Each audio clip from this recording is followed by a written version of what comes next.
मैं डॉक्टर अजय कुमार झा ज्ञान पीयूष चैनल में आप लोगों का हार्दिक अभिनंदन है। आज मैं आप लोगों के सामने भगवान भक्त बालक ध्रुव के विषय में चर्चा करना चाहता हूँ। सज्जनों, श्रीमद् भागवत महापुराण के अनुसार शत्रुपा और उसके पति स्वयंभू मनु से दो संतानें हुई। पहला प्रियव्रत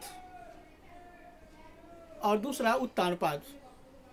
प्रियव्रत जिसका सुंदर संकल्प हो, जो अच्छा कार्य करता हो, वेद और धर्मशास्त्र के अनुसार चलता हो, उसका नाम प्रियव्रत है। और जिसका सिर नीचे पैर ऊपर, जिसकी हर बातें उल्टी हो, जिसका कार्य अच्छा न हो, जो केवल सांसारिक विषयों में ही लगा रहे, उसका नाम उत्तानपाद है। ये दोनों बालक भगवान की कला से उत्पन्न हुए थे, अतः इन दोनों से सृष्टि का क्रम चला। उत्तानपाद की दो रानियां थी, सुनीति और सुरुचि। राजा को सुरुचि अधिक प्यारी थी और सुनीति कम।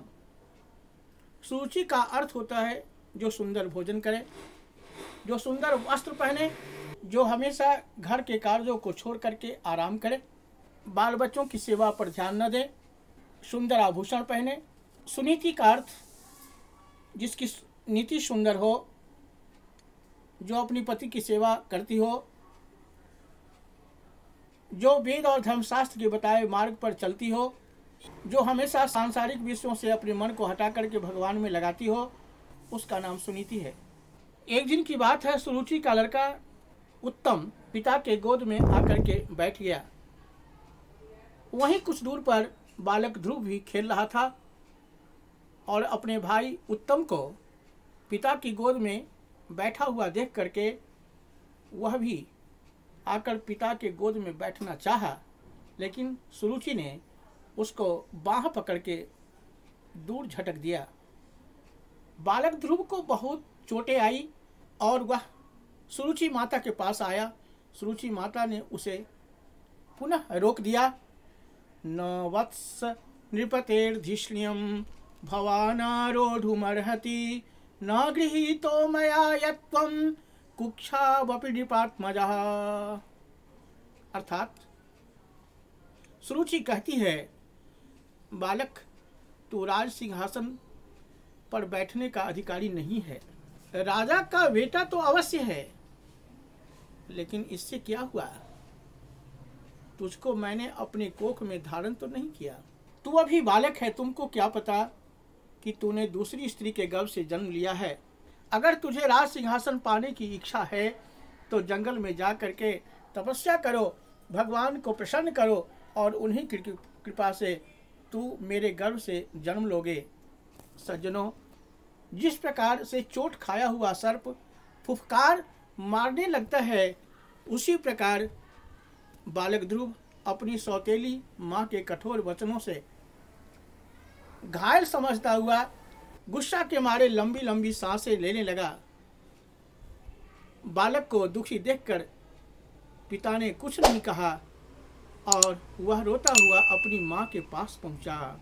सज्जनों, धर्मशास्त्र के अनुसार बालक भगवान का स्वरूप होता है। वह तो कोरा कागज है, उससे कभी भी द्वेष नहीं करना चाहिए, उससे कभी भी घृणा नहीं करनी चाहिए, उससे कभी भी ईर्ष्या नहीं करनी चाहिए। सुनीति ने बेटे को गोद में बैठा लिया और आंसुओं को पोंछने लगी। और भी महिलाओं से अपने बेटे के बारे में जो बातें सुनी, सुनीति का हृदय द्रवित हो गया, उसका धैर्य टूट गया, नेत्रों में आंसू भर आए और ध्रुव से कहा, बेटा तू अपनी सौतेली माँ और पिता के लिए कुछ अमंगल मत सोच। महाराज को तो मुझको पत्नी क्या दासी का समझने में भी लज्जा आती है। तो इस अभागिनी नारी के गर्भ से जन्म लिया और मेरे ही दूध से पला है। बस माँ तो माँ ही होती है। आद्य गुरु शंकराचार्य भगवान ने दिव्यापराध क्षमास्तोत्र में कहा है, कुपुत्रो जायेत क्वचिदपि कुमाता न भवति। पुत्र कुपुत्र हो सकता है, लेकिन माता कुमाता कभी नहीं हो सकती। बेटा, माँ तो माँ ही होती है, सौतेली माँ ने जो कुछ कहा है उसका पालन करो। जाओ, ईर्ष्या का भाव छोड़ करके भगवान के चरण कमलों का ध्यान करो, उनकी आराधना करो। तुम्हारे पूर्वजों ने उन्हीं के चरणों की आराधना करके श्रेष्ठ पद को प्राप्त कर लिया। उसी समय बालक ध्रुव नगर से निकल पड़े और रास्ते में ही वीणा बजाते हुए नारद जी मिल गए। श्रीमन नारायण नारायण नारायण, श्रीमन नारायण नारायण नारायण। नारद जी को देख करके बालक ध्रुव को बहुत आश्चर्य हुआ। नारद जी भी ऐसे छोटे बालक को देख करके घबरा गए। नारद जी ने ध्रुव से कहा, बेटा अभी तो तुम्हारे खेलने कूदने का समय है। इस उम्र में सम्मान और अपमान की कोई बात ही नहीं होनी चाहिए। अगर ऐसा है तो मनुष्य अपने कर्मों के अनुसार ही मान और अपमान को प्राप्त होता है। बालक ध्रुव ने कहा, देवर्षि मैं बहुत छोटा हूँ और क्षत्रिय स्वभाव मुझ में प्राप्त है, अतः मेरे हृदय में आपकी बातें नहीं घुस पाती। ब्राह्मण, मैं उस पद पर जाना चाहता हूँ जो तीनों लोकों में सबसे श्रेष्ठ है और हमारे पूर्वज भी वहाँ तक नहीं पहुँचे हैं। बालक के उत्तम विचार को सुनकर नारद जी बहुत प्रसन्न हुए। दंडक ग्रहण मात्रेण नरो नारायणो भवेत। दंड ग्रहण और कसाय वस्त्र धारण करने मात्र से व्यक्ति नर से नारायण हो जाता है। भगवान स्वरूप नारद जी ध्रुव को सदुपदेश देने लगे। नारद जी ने कहा, बेटा तुम्हारी माता सुनीति ने जो कहा है वही तेरे लिए कल्याण का मार्ग है। वत्स, अब तुम यमुना जी के तट पर मधुवन को जा। तत्तात गच्छ भद्रम ते यमुनायास्तटं शुचि, पुण्यम मधुवनम यत्र सानिध्यम नित्यदा हरे। वहाँ भगवान का नित्य निवास है और कृपावती यमुना जी भी वहीं बहती है। भगवान वृंदावन को छोड़ करके कहीं नहीं जाते। सुबह, दोपहर, शाम यमुना जी में स्नान करके नित्य पूजन पाठ से निवृत्त होकर सुंदर कंबल या कुशा का आसन बिछा करके बैठ जाना, प्राणायाम करना और भगवान का ध्यान करना। वत्स, भगवान को देखने से मन प्रफुल्लित हो जाता है। ऐसा लगता है कि भगवान अब वरदान देने को तैयार हैं। उनकी तरुण अवस्था, सुंदर ओठ, सुंदर नेत्र, वक्षस्थल पर श्रीवत्स का चिन्ह, श्याम वर्ण में किरीट कुंडल, केयूर आदि, भुजाओं में शंख चक्र गदा पद्म से सुशोभित, गले में कौस्तुभ मणि की माला और शरीर पर पीतांबर, मधुर मुस्कान, किसको नहीं अच्छा लगे। ध्रुव भगवान की इस शोभा को हृदय में बसाते हुए, हृदय में हृदयंगम करते हुए ओम नमो भगवते वासुदेवाय इस द्वादशाक्षर मंत्र का जप करना चाहिए। भगवान का पूजन करना चाहिए, भगवान के अवतारों का चिंतन करना चाहिए, वैराग्य भाव से भगवान का भजन करे। इस प्रकार सदुपदेश को पा करके ध्रुव ने नारद जी को साष्टांग प्रणाम किया, उनकी परिक्रमा की और मधुवन की यात्रा की। एक दिन नारद जी उत्तानपाद के यहाँ पहुँचे। राजा को दुखी देखकर नारद जी ने उनसे पूछा, राजन आप दुखी क्यों हैं? राजा ने कहा, देवर्षि शास्त्रों में कहा गया है कि एक सुव्यवस्थित व्यक्ति को स्त्री के अधीन नहीं रहना चाहिए। स्त्रियों में 8 अवगुण हमेशा बसते हैं। मैं सुरुचि की बातों को मानकर माता के साथ अपने बच्चे को घर से निकाल दिया। न जाने वह कहाँ होगा, किस स्थिति में होगा। कहीं ऐसा न हो कि उसको हिंसक जानवर शिकार न बना ले। स्त्री का गुलाम होकर मैं अपने बच्चे का आदर नहीं किया, उसका अनादर किया। देवर्षि ने कहा, राजन तुम चिंता मत करो, उसके सुरक्षा की जिम्मेवारी तो भगवान को है। वह शीघ्र ही तपस्या करके तुम्हारे पास आ जाएगा। देवर्षि की बात सुनकर राजा पुत्र की चिंता में ही रहने लगे और राज्य के कामकाज से वह उदासीन रहने लगे। नारद जी ने एक बात और कही, राजन, अन्नाहार से रजोगुण की प्रवृत्ति होती है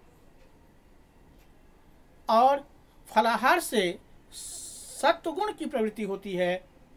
अर्थात अब तो दूध पी करके केवल भगवान का भजन कर, देवाराधन कर और बच्चे के कल्याण की बात सोच। इधर बालक ध्रुव यमुना जी में स्नान करके नारायण का ध्यान करने लगा।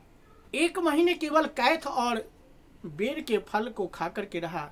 दूसरे महीने 6 दिन के अंतराल सूखी घास और पत्ते खाकर, तीसरे महीने 9 दिन के अंतराल जल पीकर, चौथे महीने श्वास को रोककर 12 दिन के अंतराल हवा पीकर, 5वें महीने में श्वास को रोककर एक पैर पर खड़े होकर भगवान का चिंतन करने लगा।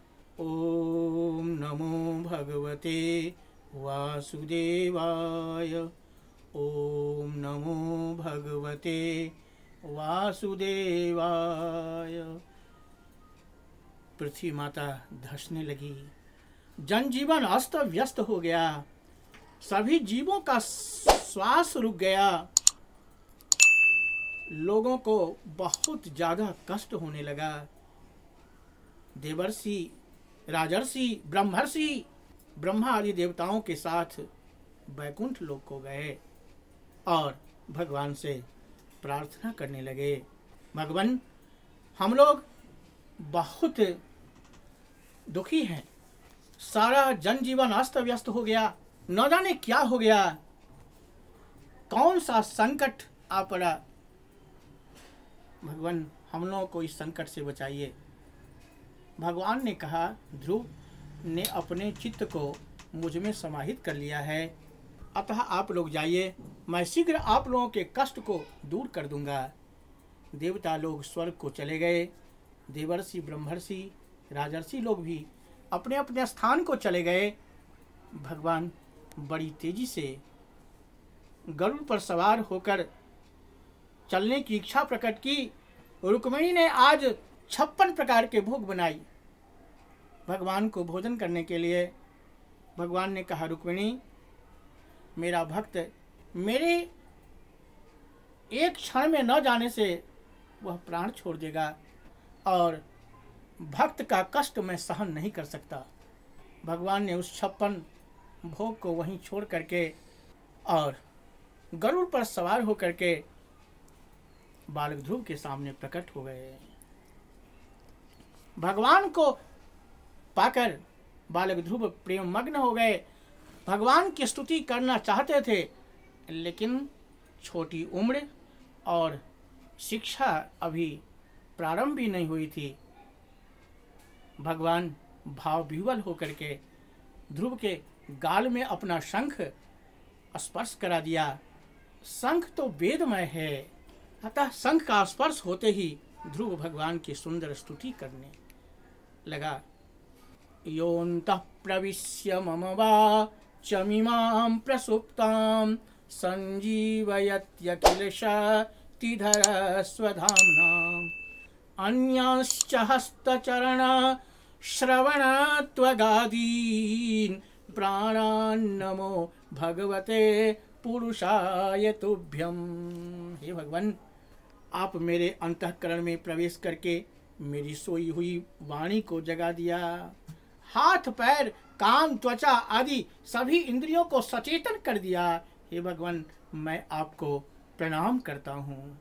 इस प्रकार से भगवान की ध्रुव ने दिव्य स्तुति की। भगवान ने कहा, ध्रुव, जो तुम्हारा हृदय का संकल्प है उसको मैं जानता हूँ और उस पद को मैं देता हूँ जहाँ तुम्हारे पूर्वज अभी तक नहीं पहुँच पाए हैं, जिसकी प्रदक्षिणा सभी ग्रह, उपग्रह, धर्म, अग्नि, सप्तर्षिगण किया करते हैं। उस ध्रुव लोक को मैं तुम्हें देता हूँ। यहाँ पर सोचने की बात यह है, बालक ध्रुव ने स्वयं कोई वरदान क्यों नहीं मांगा? वह इतना भाव विह्वल हो गया, वह भगवान की माया में बंध चुका था, जिससे उसने वरदान मांगने में चूक कर दी।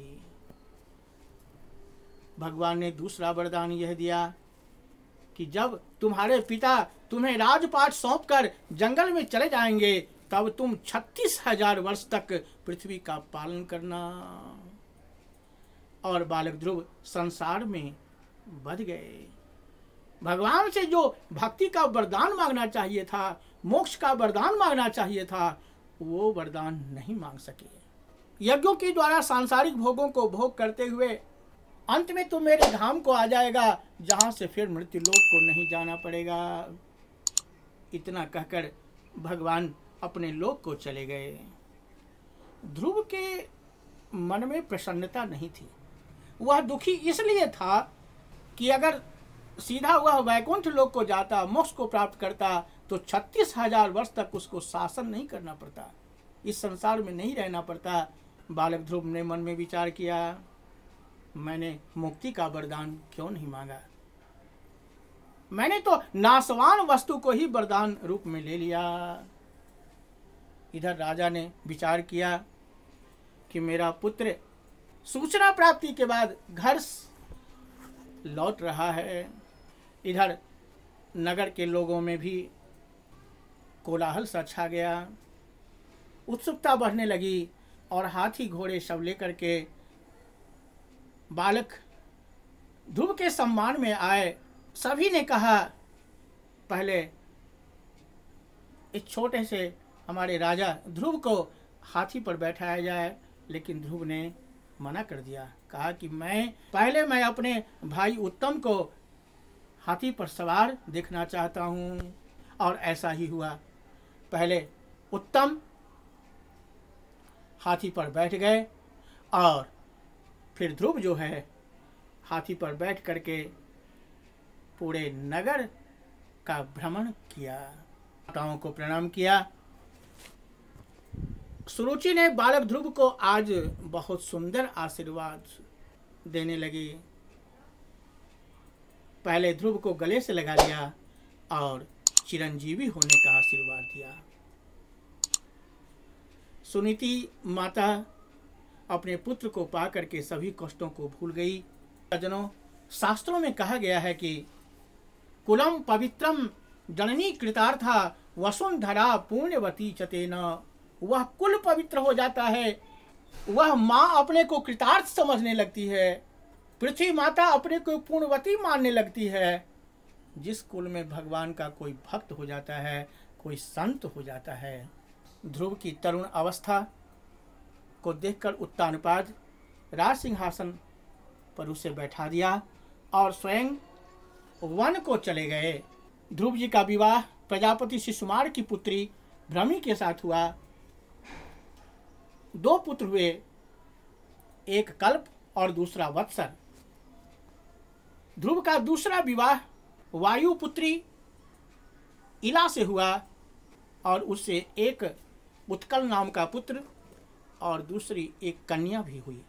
सुरुचि के पुत्र उत्तम का अभी विवाह भी नहीं हुआ था। एक दिन वह शिकार खेलने के लिए हिमालय पर्वत में गए और यक्ष लोगों ने उनको मार डाला। चूंकि जैसी माँ थी वैसे ही बच्चे दुष्ट प्रवृत्ति के होने के कारण यक्षों ने उनको मार डाला।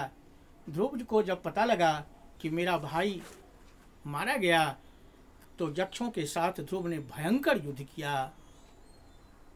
स्वयंभू मनु जो उनके पितामह लगते थे, उन्होंने युद्ध को बंद कराया। कहा, वत्स, तुम्हें क्रोध नहीं करना चाहिए, तुम जो है वैष्णव हो, तुम राजा हो, तुम्हें प्रजा का पालन करना चाहिए, न कि प्रजा की हत्या करना चाहिए। वत्स, क्रोध नरक का द्वार है। गीता में भगवान ने अर्जुन से भी कहा है, त्रिविधम नरकस्येदम द्वारम नाशनमात्मनः काम क्रोधस्तथा लोभस्तमोगुणोऽधः तस्मादेतत्त्रयं त्यजेत। अर्थात काम, क्रोध, लोभ, ये तीनों जो है नरक के द्वार हैं और इससे व्यक्ति नाश को प्राप्त होता है। ध्रुव जी को कुबेर ने वरदान दिया, जिससे पहले तो वह विशाला क्षेत्र में जहाँ गंगा जी बहती हैं, सज्जनों मालूम है आप लोगों को, गंगा जी कृपावती की अवतार है और वहाँ पर रह करके तपस्या की। ध्रुवलोक की प्राप्ति तो उनको थी ही और अंत में आकर के विष्णु की प्राप्ति, वैकुंठ लोक की प्राप्ति ध्रुव को हुई। इस कथा से हमें यही शिक्षा मिलती है कि व्यक्ति को कभी भी बच्चे का अपमान नहीं करना चाहिए और एक सुंदर माँ का कर्तव्य होता है वह सुनीति के समान बच्चे को हमेशा अच्छी बातें सिखावे, बच्चे को कभी भी जो है गलत बातें न सिखावे, अच्छी आदतें बच्चों को लगावे।